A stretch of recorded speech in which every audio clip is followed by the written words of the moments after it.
Good evening, good evening, good evening, and definitely welcome back wherever it is that you are. I know all of us here are in Colombia, but wherever it is that you are, thank you once again for returning back to the place where you're going to get the information that you need to hear. If you guys do not know where you are, not a problem. First things first, my name is RJ Mood. I'm originally from Philadelphia. I've been living abroad for the last 3 years full time, but that's never the case. My goal and my job here with this entire platform is to connect you to the resources that you need. Now, you guys already know that you need a house, you need a destination, you need some money to go there. But there are so many more other nuanced conversations and things that go on when we talk about relocating and doing it successfully that this platform brings to light.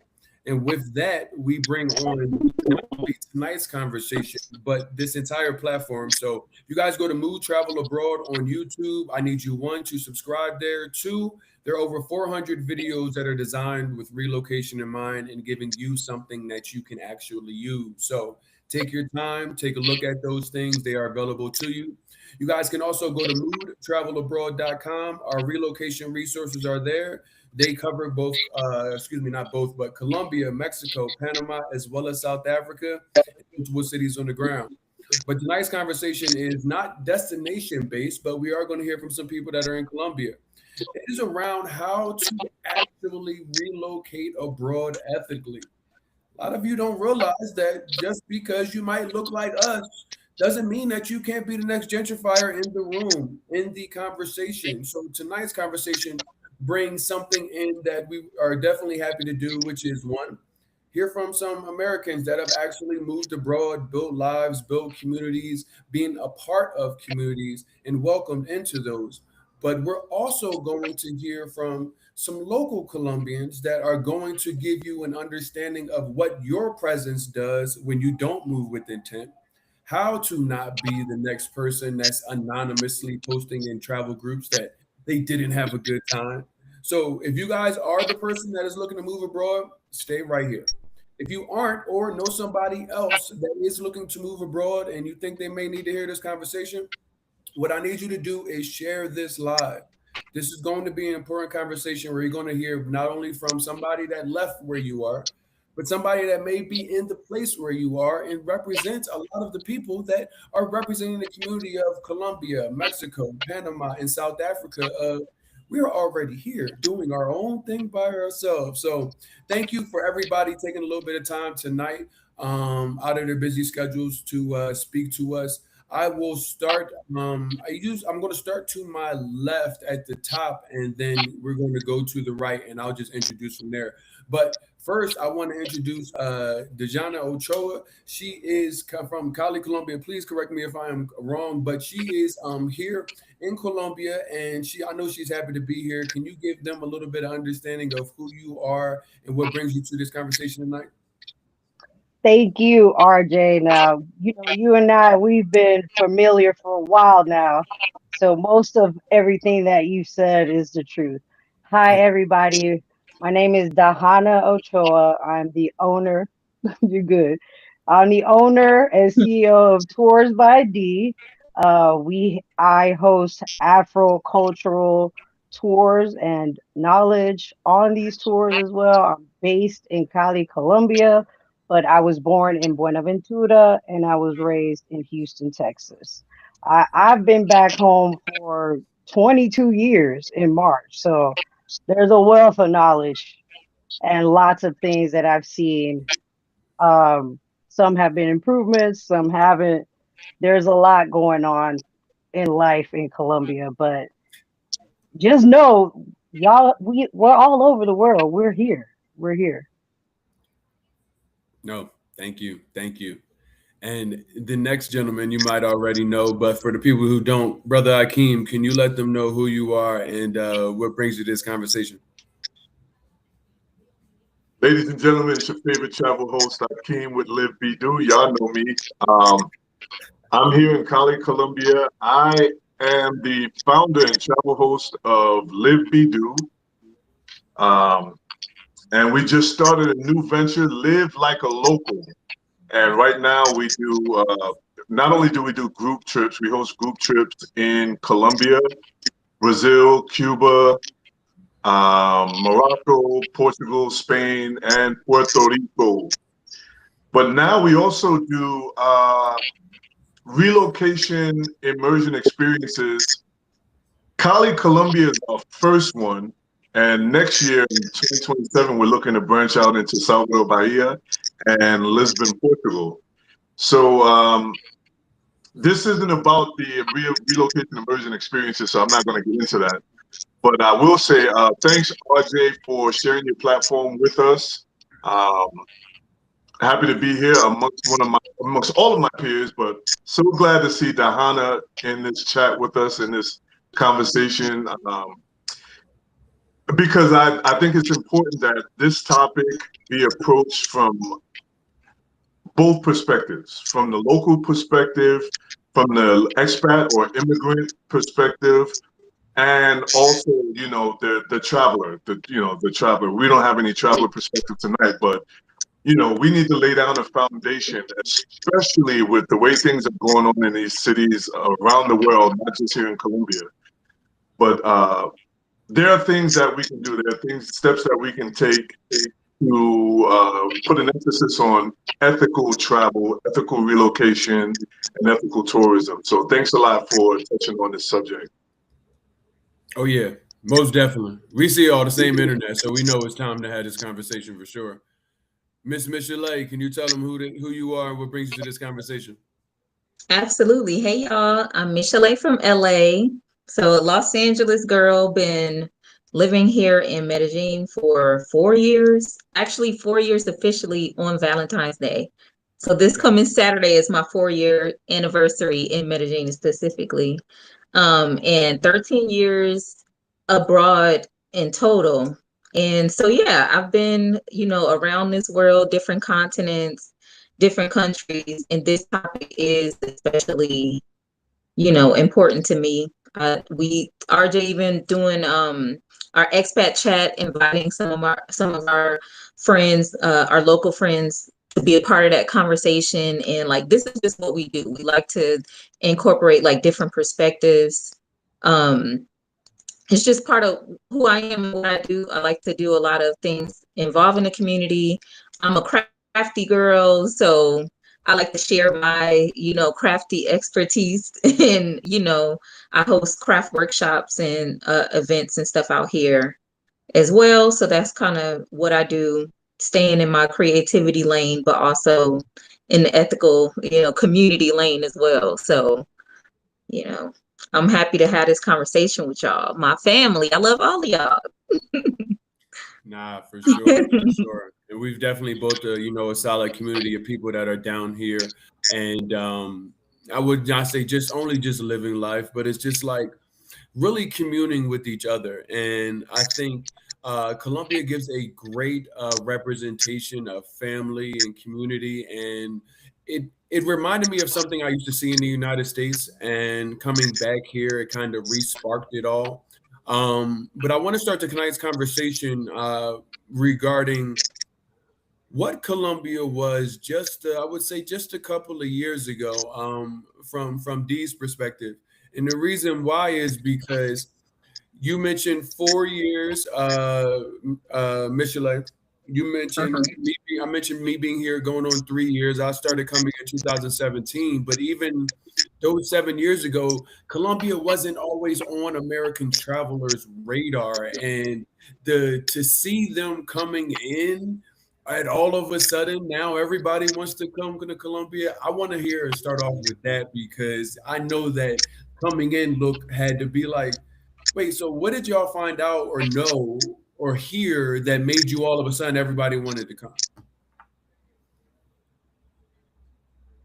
Can you hear me, D? Yeah, I heard you loud and clear. So just to repeat, I moved back here March 2004. You know, we were still under the presidency of Uribe in that Mhm. time. I didn't meet Akeem till 2018. That's how long I've been knowing Akeem. I want to say I'm Colombian. We've always known about plastic surgery. So the girlies have been coming over here way before the guys, Yeah. right? Before I fully got into after I started teaching, I would go outside a little bit more. I was more around a community of Colombians that had lived in the States. So naturally, teaching English was like the easiest thing we could do without breaking our backs with a regular Colombian job that in 2004 to 10, the minimum wage was horrible. And the exchange of the dollar was horrible. Okay, guys, just imagine the dollar at that time in 2009, 2008, the dollar was only like 1,500 pesos. Oh, wow. That's another big reason why no one was moving out here. The dollar was it was almost the same as spending dollars. You know what I mean? I know people now they say I feel like I'm spending dollars now. Actually, for us Colombians in that era, we were spending like dollars. It was so Mhm. easy and cheap to buy dollars if you were going to leave and use the dollars somewhere else, you know. But to receive money from like a bank transfer, an international bank transfer, it just wasn't worth it. So going back to when it started like exploding more, I want to say around like 2010, 2010, I started seeing more a little bit more of a fluctuation of different foreigners coming here. Now, Cali people have been coming here for years for salsa lessons Yeah. because we are the Mhm. worldwide capital of salsa. That's always been established. There's no argument. Puerto Rico, we love y'all, but salsa legends come and move here. You know what There's I no mean? They live comparison. here. There's There's really no none. comparison. They don't even listen to the salsa we listen to from Yeah, From Puerto Rico. They get here and they're shocked. Like, yeah. wow, y'all listen to him? We don't even listen to this at home, you know? Wow. So people I want because I found some friends that were artists and rappers and dancers, and that turned me on to a whole different world in Cali. Okay. And then I started meeting like way more people. And then in the era of OF, because early OF was just webcamming, right? Oh, F. Yeah. And then I don't know if you've ever heard of that, but it's just the same thing as OF, except it wasn't a subscription, right? And in this era, there were little pop-up shops of this.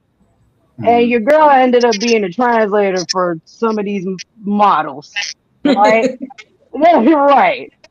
So then you're translating for these girls, but they really don't know that you're actually talking to these guys in a sense, and you're like promoting Colombia in a sense. Mhm. Now, D never laid down with any of these guys. These guys were just my friends. Strictly that's what it was. They knew that because they were on a mission to meet the model that they wanted to meet at the time, right? And aside from that, just going out with my other friends that spoke English, the English teachers, we would run into other people that randomly spoke English. Mhm. Mm. And then all of a sudden you're exchanging information.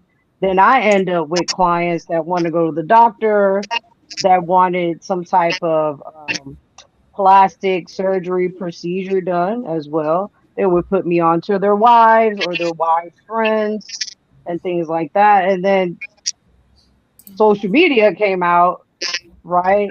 People started hopping on YouTube, on Instagram.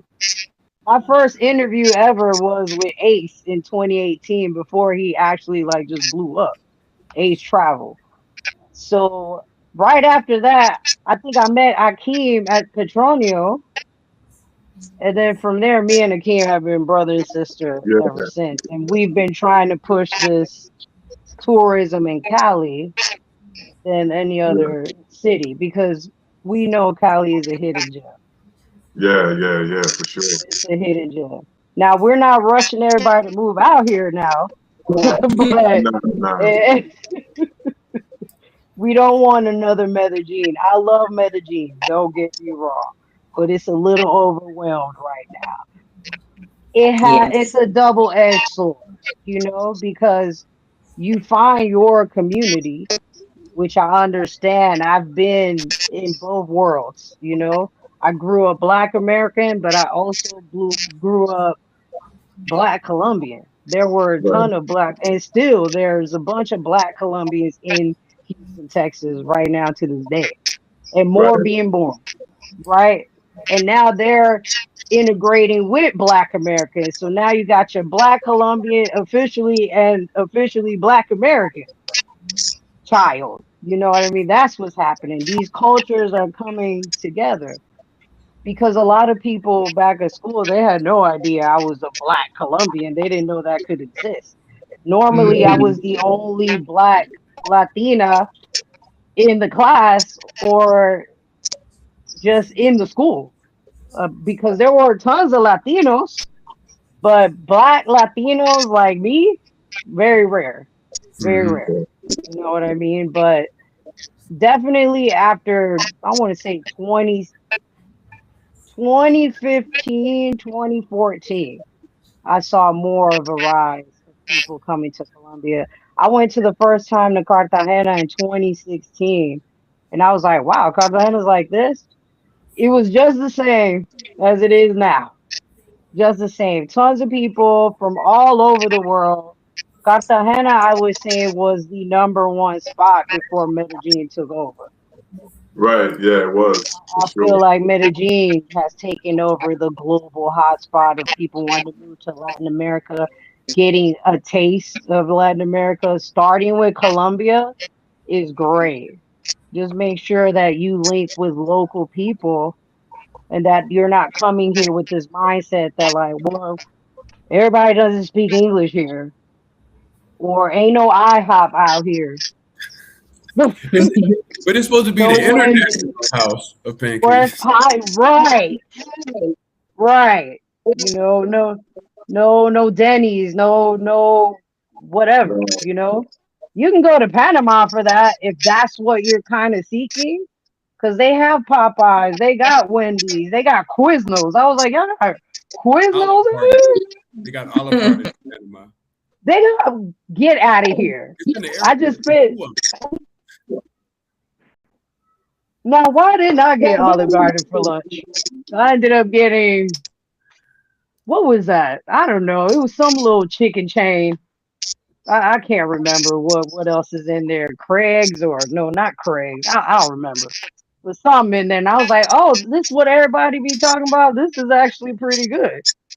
It was decent, whatever it was. But just come with an open mind. If Bad Bunny didn't show y'all need to learn some Spanish and learn some more culture, I don't know what to tell you. Nah, that's real. That's real. And you mentioned something because a lot of people think like, oh, having these conversations means everybody that's watches this immediately come and go to insert anywhere, Colombia, Mexico, Panama. These conversations aren't to tell you or convince you to move. That's not it. These conversations are 100% designed to take the person that is coming, regardless of if you talk to me or not.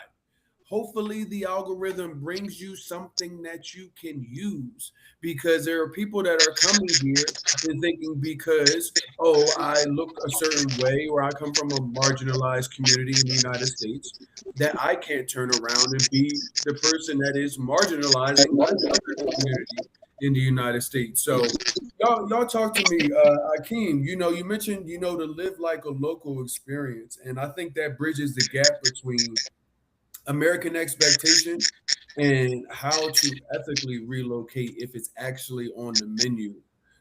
How do you navigate and help people navigate what this really looks like, ethical relocation? Well, from the beginning, from our first call, we talk about ethical relocation. We talk about coming into communities and making sure that we're not competing with our neighbors. Um, The example that I like to use a lot is the housekeeper. I stay on the housekeeper because we all know that the housekeeper is very inexpensive in Colombia. Everybody has one. You know, everybody has a housekeeper.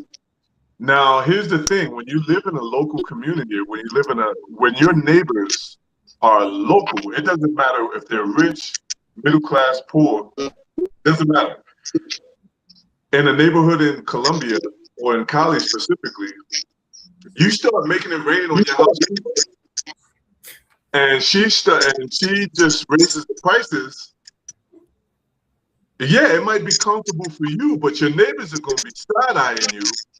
And if you live in a neighborhood like I do, where we have a vigilante, the vigilante knows all the gossip, and the vigilante will talk about you in third person to your face and say, "Hey, there's some American out here who's just tossing money around, and you know he's messing it up for the neighborhood. I don't know who it is." Can you say what a vigilante is? Because people in America are going to hear like they're going to think Batman and not what a local vigilante is in Colombia. So in Colombia, the vigilante is the neighborhood watch, and it's usually in our neighborhoods. It's usually an older guy. El It's vigilante. a group of older guys. With a pistol. It's a group of older guys, real cool, real laid back. But do not let the smooth face fool you. The vigilantes out here will lay you out and then turn around and hold the door open for the lady going in with the groceries. Neighborhood Lay watch, you out and step over your body and help the lady with the groceries. So the point I'm trying to make is the vigilantes are your link to whatever is happening, the temperature of the neighborhood. Because I've gotten some indirect messages from the vigilante before. I don't want to say what it was for, but you know, some neighbors were talking about things, and the vigilante was talking about what the neighbors. He was, you know, repeating what the neighbors were saying, and you know, I looked at dating at the time, and I was like, "Oh, that's us. That's definitely us. That's definitely us. We got to turn that down a little bit." But no, so back to my point. My point is you want to have low impact. So the relocation immersion experience is about teaching people how to integrate into the community with the least amount of negative impact. Being mindful of our neighbors, being mindful of the local economy, and transforming, not looking at somebody and saying, "Oh, well, they only make this much. Surely I can give them an extra 100, or I can give them an extra." The problem is when you keep doing that, especially if you're not in the community, if you plan on leaving, and this happens with tourism too, you keep throwing out the big tips. Now, what you've done is you've created a culture of people who only view you as a resource. They don't view you as a neighbor. And this is the number one reason why I didn't bring people to Cartagena. I didn't bring people to Medellin. I brought them to Cali. Because Cali is a place where we're still able to blend in. We're not targeted as gringos. We're not targeted for tourism. They're not looking at us like, "Hey, you. Hey," you know how when you're walking through Cartagena, America, hey, Barack Obama, hey, they're not doing that here. Michelle Obama. Yeah, you know, what it, you know, and they mean it, you know, they don't mean any harm by it, but at the same time, it signifies that they recognize you as a tourist. So here in Cali, we don't have that. The population, a large percentage of the population looks like me, looks just like me. And if you go into our content on social media, all of the Colombian, Afro-Colombian content that we post, you can't tell us apart. So I don't want to go, I don't want to spend too much time on it, but I do want to say that it is very important. It's a vital part of what we talk about. Even in our tourism, when we're telling people, do not take photos of local people without their permission. Things like that. Things, whatever you would not do in your neighborhood or your city or your town, don't do it over here. Don't do it over here. If you wouldn't pull up into somebody's neighborhood and start filming their family, their children, start picking up their babies and kissing them, taking selfies with their babies, don't do it here. Don't do it here. And it's really, I want to leave something else for Michelle. I know Michelle has to talk, so I'm gonna cut it off here. There's a lot we can talk about when it comes to ethical tourism. Nah, we're going to get into it. And I know Misha has a really good perspective because she's got not only Colombia, but because she's traveled and lived in so many different countries, when I think about ethical tourism and being in different cultures and you haven't lived in the Middle East, it's like preparing somebody to really wrap their heads around that, I think is something that you can kind of hit on for sure, Michelle, which just dropped. All good. Nah, that's but that's real.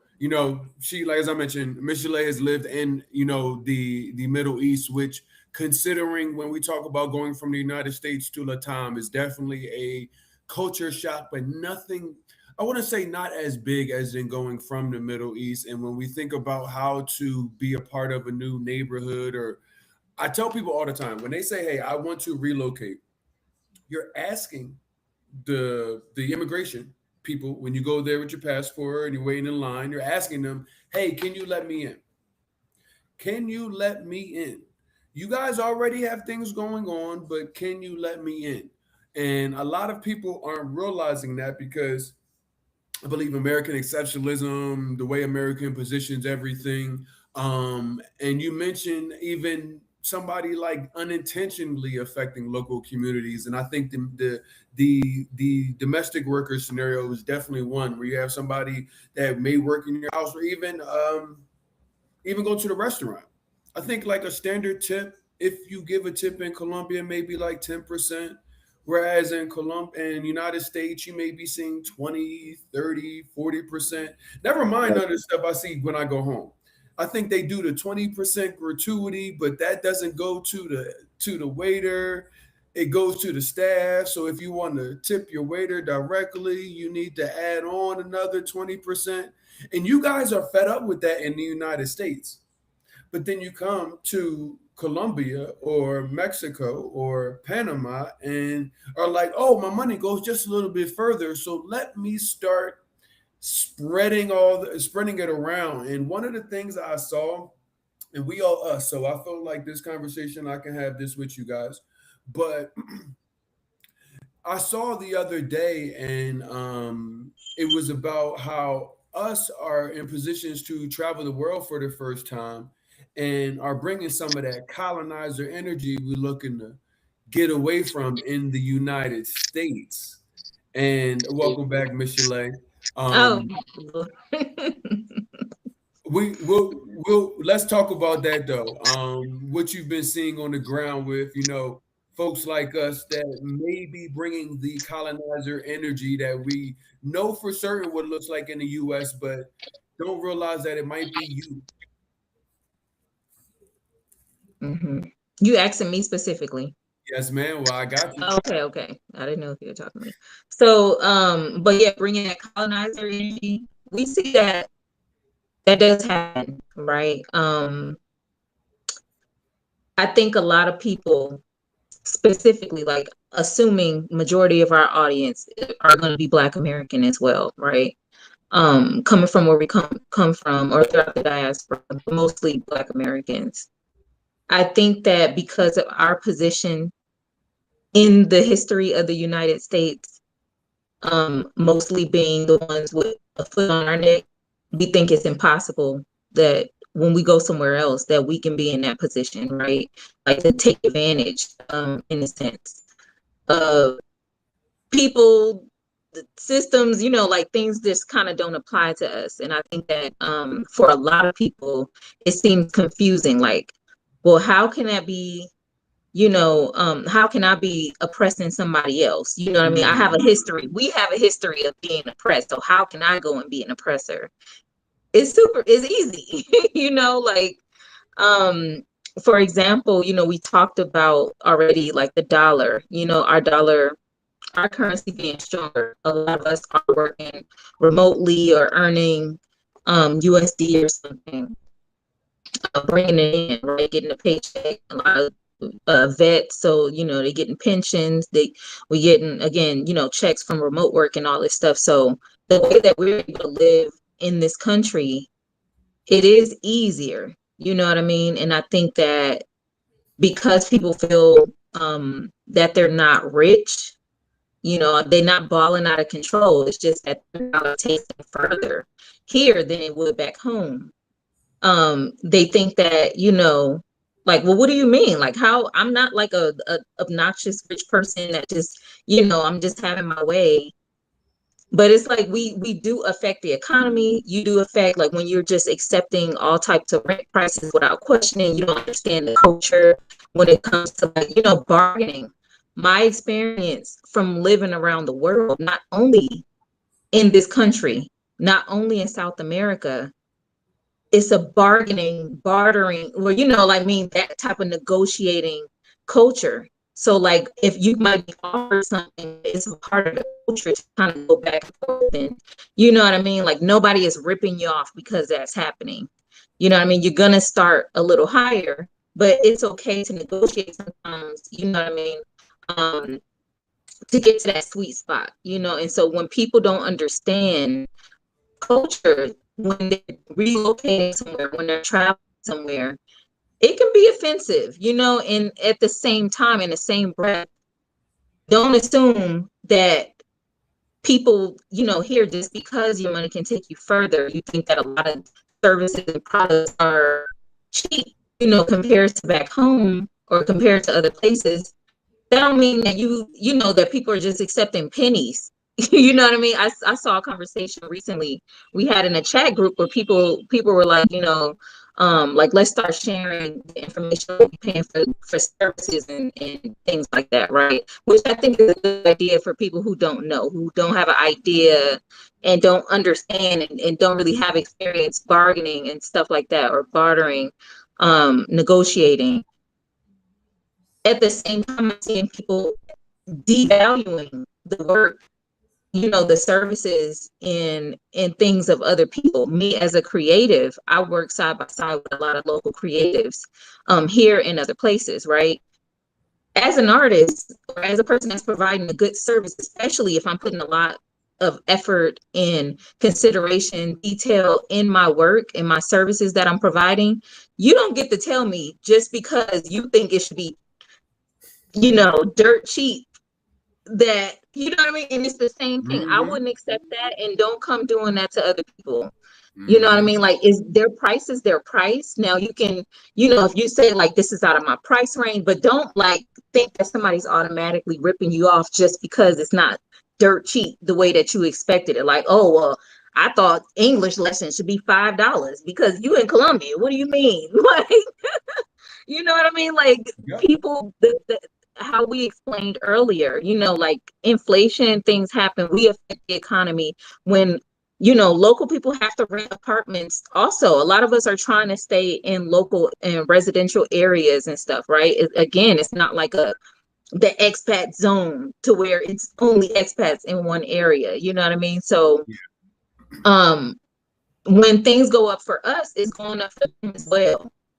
I have a lot of local friends, students, and we have these conversations. I ask them, about their experience aside, side by side, what's happening, what I'm observing, what I'm experiencing. I talk to them about it as well. And, like, people are affected, and it's just, we just have to be really conscious about that kind of stuff. Don't make the assumption, again, that, don't make the assumption, and don't make the mistake of devaluing people's work and services, the cost of things. Understand the culture. Like, try to be familiar with that, and get a local friend, somebody that can put you on game that you can consult with. but don't take advantage. Yeah. Get you a local friend. You know, and let me ask you, D, let me talk to me because a lot of people, like the gray area is where a lot of people get caught up with. They're like, well, I didn't know what to do, so I just did what felt right. And it's like, no, let's bring it to the carpet. What, from your perspective, what can somebody, a Black American, an American coming to Colombia, even somebody looking to come into another community, how can they be a positive impact to the community that they're saying they want to be a part of? Like, I'd rather just know flat out for somebody that's watching versus dancing around the question. It's like what Miss Chalet said, and we've all been saying, get local, immerse yourself into the culture. I want to add on to what Miss Chalet said about, oh, well, I thought it was cheap because we're in Colombia. It's not because of that. Yeah, your dollars can't stretch, but if I'm collaborating with a local, I have to make sure I take care of that local as well because their time sitting there to educate us from their knowledge and the materials that have to be bought. Time and materials alone is something that is a value that you have to place on it, besides just paying my own self. You know Mm-hmm. what I mean? And I'm a local, but even as a person that wants to help out in the community, that's why I appreciate like a lot of what Miss Chalet does, a lot of what we all do on here. I'm here amongst my peers. We're here to educate, to give knowledge, reach out. If you're seeing us now, if your algorithm is hitting you with this, you can book a consultation with RJ or Akeem or myself. Miss Chalet, I don't know if you started, but get in the consultation game as well. Yeah, I right. mean, do your research. Even if you just chat GPT, what can I do while I'm in Colombia? What can I do to actually help the locals in Colombia? Look up charities that you can donate to or even bring materials to. You know what I mean? Connect with the people and not just your community. Connect with the actual people of the community. You know what I mean? Like, And do try to your research learn. Try to and learn try to learn. something. Try to Yeah. learn the language a little bit. Like it's no reason you should be here for over a year if you don't know how to ask for water at a restaurant. No, not And just a be little bit, a stuck. lot. Learn Spanish, please. Like Wherever Y'all you make an always go. effort. forget It that don't there's have to be people. like, yeah. Bad Bunny taught us a lesson on Sunday. You might not have to know the language to learn the music, but that's a way to learn the language. And I'm this isn't an ad, but there's a new app out called Lyric Fluent. You can Okay. learn their Lyric Fluent app. They have different genres. They got Bad Bunny on there. They got Hector Lavoe on there, Willie Colon. You know what I mean? If you're into salsa or if you're not into the music, then there's a simple thing called changing the subtitles on what you're watching and put them on in Right, Spanish. right, You right, can right. listen to it in English, or There's you so can many start reading ways. it in Spanish. Yeah, there's so many Now it ways. might not be Colombian Spanish, and then remember, it depends on what region you're in. We all have different accents and different slang, just like the US. A black Yeah, person from LA doesn't have the same slang as a black person in Houston or in New York or in Florida. right, Okay? Exactly.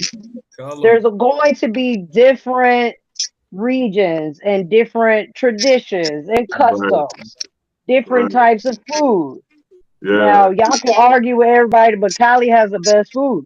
Cali has the best food, and I will cut this live off if anybody tries to dispute it. Look, Oh my that's God. it. You Even always even y'all know we got the best food, and it's not because Now they don't we know because have. they don't even come over here, man. They don't be coming over here. They ain't never been RJ, over you here. haven't been here yet. Nah, I haven't been yet. Dios mío. If Yeah. y'all don't come to Petronio this year, I don't know what's going on with y'all. My Yeah, Y'all that's got why at we least gotta do come. Don't worry, something because big we for coming Petronia. taking down RJ. Antonio. I know Miss Chalet. Me and her were talking already about coming out here, of her coming out here maybe in the next 2 months or something like that. So we'll work that out. But Yeah. RJ, you and your girl need to be out here like as I'm on soon as my way. possible. I'm Okay, on my way. please. Nah, that's real. That's real. And one of the things I tell people about, even with this whole relocation thing and everything else, and you mentioned the different accents as you go to different places, and it's like Medellin is not Cartagena, it's not Cali, it's not Santa Marta. Like all of these places are different, and the No. intention of how you go about the ethical relocation could waver a little bit depending on what you have to adapt to. And it's like everything comes, and I always tell people this is not the place where I'm going to tell you that relocating is easy. It's not, because you have to be open to learn the language. You have to be open to really wrap your head around, do I want to be a different person? And you, indeed, you've got a unique scenario because you spent so much time in the United States.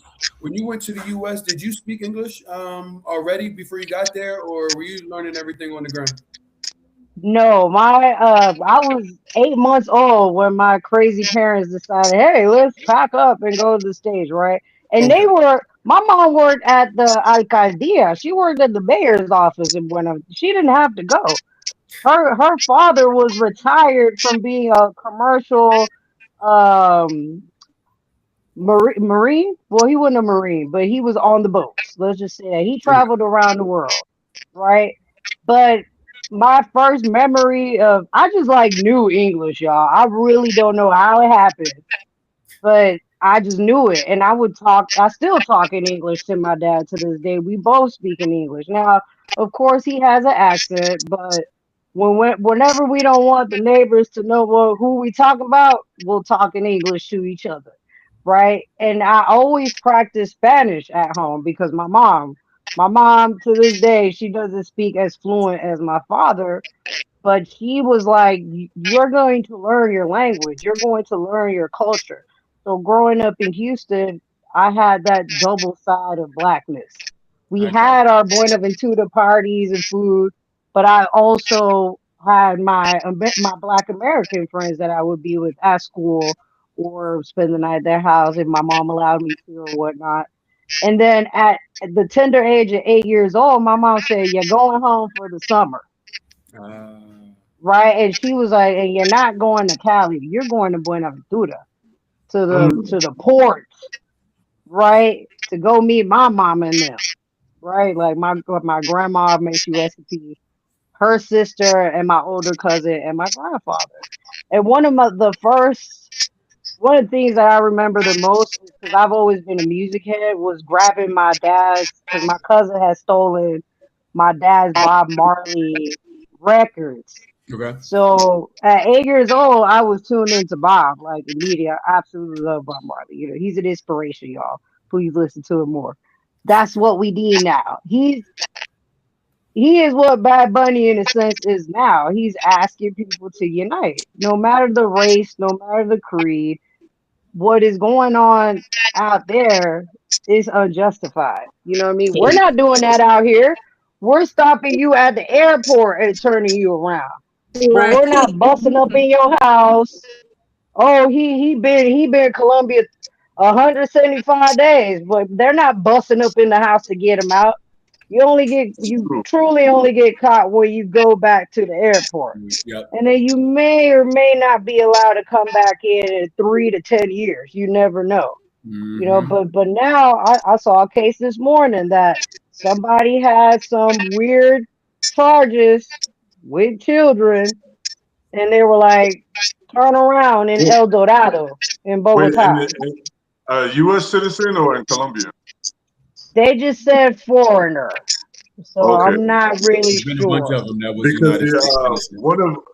one of the parties in the U.S. is really catching hell right now with all these Right, pedophile charges. So right, yeah, right, I'm not gonna right, get and political. I'm not gonna get political here, but yeah, right. We're not gonna do it's that, raining but pedophiles in the U.S. right now. let's just say that Colombia does work closely with Interpol They will and catch the you. FBI.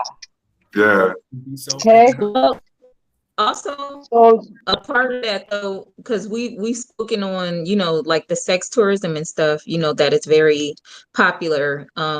So but besides that, right? Like, because there are people who do it you know, like they consensually or whatever, I guess, to whatever extent.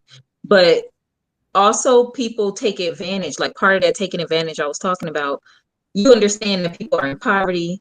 So people are put into like compromising positions, you know what I mean? Like even abusing children.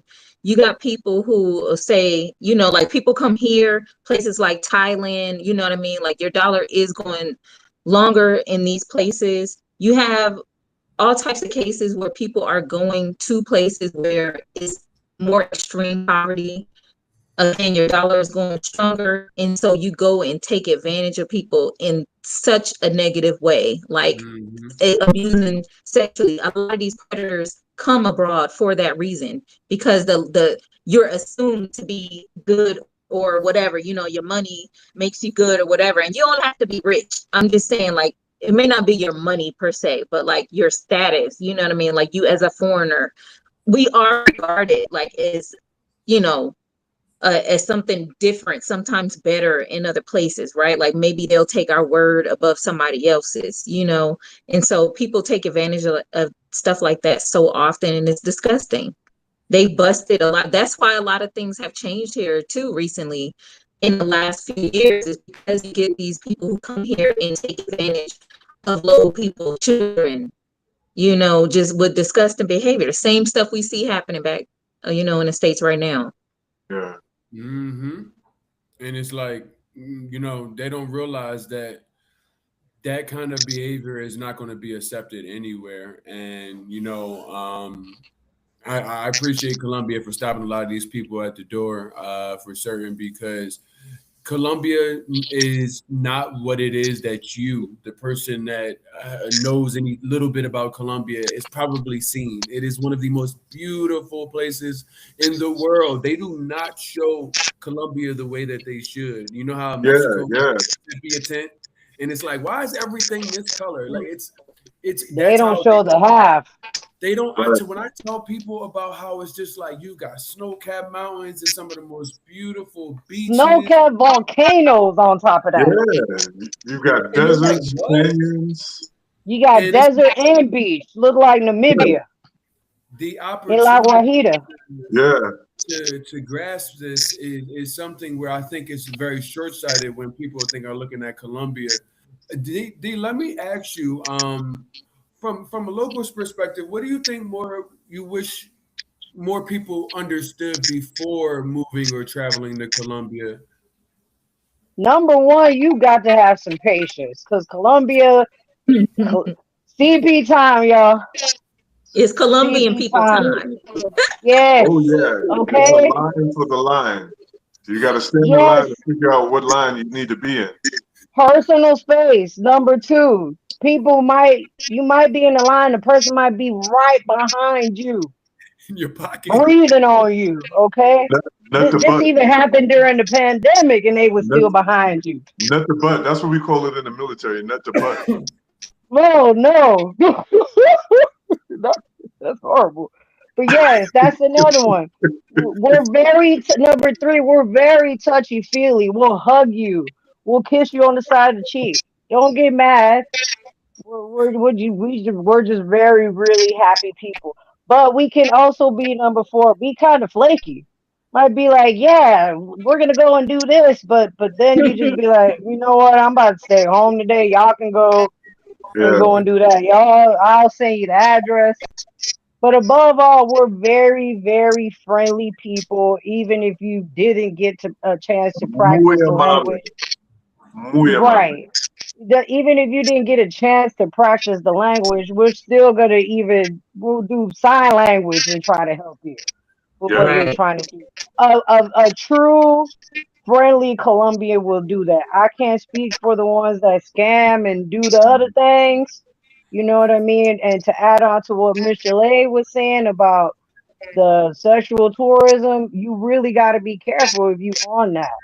You know, Yeah. people have been unalive accidentally because it's not on purpose. Right. They've been unalive. Some of them have been on purpose, but most of the time they don't know the amount of They're whatever not they're giving you. pharmacists. They're Right, they're giving not you. doctors, so they They don't know don't how to give a dose. They they don't know don't the know your dosage of the tolerance. doses. They don't Yeah, know how much you weigh. Right. They don't know how much you weigh. They If you don't know got a your heart height. condition. Correct. Hmm. Correct. Or you are diabetic. They don't know that. They don't know right. that. Yep, they don't know So how it's going to react with stay you. off the apps, guys. Stay off the apps. Meet them at the grocery store. Yeah, Talk to the cashier girl, someone that actually has a job or something. How about this? If you don't speak Spanish, don't try to date. Until you got a couple of words. You should be able as a yeah, grown person. I always tell people you should be able as a grown person to say things that a 3-year-old should. I have to go to the bathroom. Hello. yeah, Goodbye. How are you?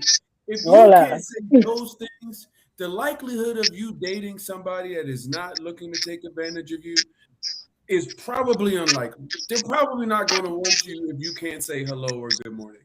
It just doesn't work. If you got to rely on a translator, focus on the translation of normal things before you try to start dating. And it's probably the right, same way in any country in the world. You go to America and United Correct. States and you don't speak English and you want to date someone that is only an English speaker, you them going, hello, it's gonna be like, okay, but how long can I do that? So me, please keep in mind when it comes Colombia travel relocation. I was on a call. It was a couple of years ago. We did a women's. It was a women's month podcast, and one of the girls they asked about dating abroad, and one of the girls flat out said it, and I'm like, yo, she got the right mindset. She said, I've been spending so much time in America putting other people first, putting jobs and everything else under the sun. And I tell y'all, a lot of y'all don't even know who you are as an adult, who you are outside of America, who you are outside of America in another country when having to learn so much. You don't even know that. So to think that you're going to come, then the first thing you're going to do is jump head deep into Hinge, what Tinder, Bumble, whatever the new ones are. You know, y'all know. I don't know, but it's setting yourself up for success and also setting yourself up to be the colonizer and exploiter when you're looking for what can I go grab out of this place or what can I take for myself. So, the nice conversation has to be rooted in the intent of moving abroad and understanding that relocation is really what makes it or break it is 1,000,000% the intent that you go in. And with everybody on here, all of us have been on both sides of the TSA, inside of the United States, outside of the United States. Let me ask you guys, from a good global citizen perspective, what advice can any of you guys give to somebody that hasn't made the move yet and really still thinking that, this conversation was helpful, 2026 is their year, but something that you might not have known that you wish somebody would have pulled your coattail to that maybe this conversation didn't all the way touch on? Akeem, go for it. I feel like you always got something for me. So what was the question? I'm gonna say my piece, then I gotta log off because I Yeah, got that's some. your good. We're getting out of here. This is the last question for tonight. I want you to give somebody some advice that's looking to move abroad within consideration of this conversation that you wish somebody Oh, would have made sure that you heard before you left. well, as I say, if you're looking to move abroad, like I say, find your place that's not so far and spend some time there. Or even if you have a city in mind, a country in mind, don't sell all your belongings and just move there. Go there, spend time in different cities and figure out which one gels with you, which one is a good fit for you. That's what I would say if you're looking to relocate. Cool. And I will see you guys on the flip side. Love you, Peace. All We'll see bro. you right. guys. Yeah, thanks a lot, See you RJ. this Thanks for the weekend. platform. Michele, See you ciao. sometime See this you. week. Peace. All right. Yeah, we'll hear from the ladies and we'll get you guys back to your Tuesday schedules. What you got for me, Michelle?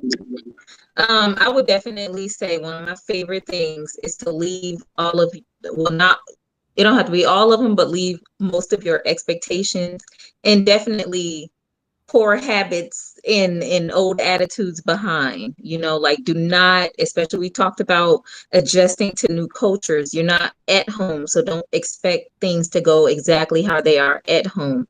You will for sure disappoint yourself. Be Mm-hmm. disappointed expecting things to run. Listen, our sis D just told us about being on, we know CP time, right? But we understand how systems, listen, living in Ethiopia, for example, I learned that early. That was the very first place that I moved to out of the States. And going in that immigration office, listen, down here, this immigration office ain't got nothing on it, okay? Nothing. You learn patience, right? Like, so if I went into there with the attitude like, what do you mean I gotta come back tomorrow? What do you mean I gotta come back next week? I would be stressed out. Like, I would be, all these people we see running back home super quick because things don't work out the way that they're used to working it out at home. Leave those expectations, leave those messy ways and those attitudes and stuff. The closeness D talked about, also somebody being in line behind you in the store, putting their stuff down on the belt, on the conveyor belt when you in line.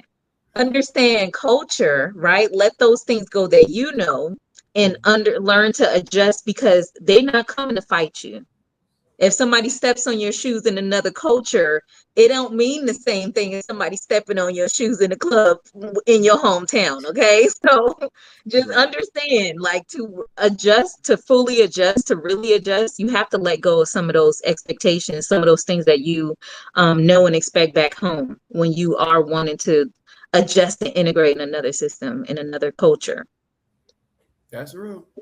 That That's was real. real. Thank you, Mhm. sis. So, This is so 13 my years experience living abroad. look, Okay. right. So my take is gonna be on Mm-hmm. security issues. Okay, the whole world is dangerous.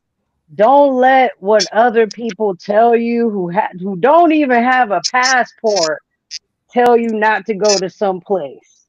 Mm-hmm. Do your research. Sure, it might be a notice. Homeland Security says there's a level 2 warning, da da da da da. Okay, why don't you just go and find out for yourself instead Yeah. of, don't believe the hype of what's being said about this place, because you never know how it will resonate with you. Yes, there's going to be security issues all over the world. It's happening right now, right? Mm-hmm. That's where you, as yourself, need to keep your head on a swivel. If you know you're going to come out here, whether you're a traveler or want to actually move here, and the second weekend you here, you just decide to drink 5 bottles of Patron, what do you think is going to happen to you? That's real. What do you think is going to happen to you? And then you're going to blame it on something totally different instead of taking accountability that you Right. were too turned up. Watch Yep. yourself, okay? Right. Watch yourself, be aware so that you actually can immerse yourself and have a good time and see if these places resonate with you, whether it's Colombia, Puerto Rico, DR, Yeah. Southeast Asia, the Arab world, Africa, whatever. It's your job to keep your head on the swivel, but it's also Exactly. your job to do your research and find out, is this truly the place where I want to be or that I want to visit? If it's just a visit to, or a scouting visit, is this the place I want to go scout? Who can I reach out to get more information, or let me do my own research on this and see if this is where I actually want to be. Mm-hmm. That's good. That's good information, D. I appreciate that. I'll give you guys my two, and then we'll get out of here and let everybody go back to their normal lives, planning their relocation out of the United States. But my first one that nobody told me about, and I wish they would have told me about, is Americans. We slam the car door. We didn't know that, but we slammed the car door, and I didn't know I slammed the car door until I got to Colombia. But I wish I would have known that because I need to ethically relocate that out of my life. I did not know slamming the car door was such a big thing. I didn't know I was so strong. But that is one thing. If you ever come to Colombia, people are going to say "suave, suave." Like, You please gonna do not break take them people's heart slamming that door. it. But all jokes aside, the second thing I want to leave you guys here with tonight, especially when it comes to ethically relocating, is in order to be aware of somebody else, you need to be aware of yourself. So when I talk to you guys about when I talk to you guys about looking into the mirror and figuring out who you are, what you want at this big ass age that you finally decided that, hey, maybe America is not the place for me. What do you want? What are you willing to do to get what it is that you want? And I don't mean by taking things from people. I mean putting things into yourself, educating yourself, putting yourself in a position to learn a new language, to slow down your pace of life and really take on what a new world could bring to you. You guys have to realize the bubble of America, it's the bubble of America inside of America. Outside of that bubble, the rest of the world is working with each other, coming around each other. Everybody is working around in a community with each other. It is just America with the American exceptionalism, and the thought process is that we're the best. So everybody else has to acquiesce to what it is that we would like. And I'm just going to give you a heads up. Once you relocate, you'll finally realize that things are not going on outside of America as America has told you when you guys lived in there. So it is up to you, as D said, as Akeem said, as Michelet said, to do this journey and do it with intent. To know that just because you are running out of the burning house that it is America doesn't mean you get to go light someone else's house on fire. I need you guys to make certain that you are attentive to these conversations because it is not for us, the people that were on this platform. It is for you guys. We are already here. We are already living the life that you say that you want to take on. But with this intent and with this journey comes an actual responsibility. So our job is just to do what we can and just at least give you some education and some inspiration so that you guys can believe that it is real and see people that look like you so that you guys can come over here and have a great time if you do it the right way. So thank you, D, as always. I hope to see It's you, a pleasure. I man. can't wait to come back. Love your Columbia shirt. Oh, I you have the same one. already That's an represent. OG shirt right there. We're gonna get That's Eddie on. I know uh-huh. Eddie was in the comments watching, but we'll get Eddie on the next time. I told him maybe we even do it Definitely. in person so you guys can see online, but then we'll have some people on in person here with us to be able to add Oh, in for on these sure. conversations because these things are what actually success looks like with moving abroad, with integrating with the people that were already here, not the immigrants or the expats. I'm talking about the local Colombians, the local Mexicans, the local Panamanians, the people that were already living in a place that you said is my dream destination. So go to moodtravelabroad.com. There you can find all of our free relocation resources as well as all of our paid ones because we have you connected with 3.99, y'all. immigration lawyers, we have you connected with realtors, we have you connected with healthcare experts. If you happen to be in Medellin next week, make sure you guys come to our seminar. We are going to be live with realtors, immigration lawyers, and visa experts, neighborhood experts, giving you everything that you need to really make this life abroad a reality. So appreciate you as always, D. My name is RJ, and I will see you guys next time. Tomorrow, oh, one last thing. Tomorrow, make sure you guys come back at 6. We will be discussing homeschooling and world schooling opportunities with Vernon and Sakile Speller. They help people that are parents that are looking to take their kids move out of the United States. We're going to niche down on how you, the parent that wants to move abroad with their child, can actually start homeschooling and world schooling your kids so you can unplug out of the United States. So I will see you tomorrow at 6. D, I will see you soon. I appreciate your time as always. Yes. Be safe, All right. bro.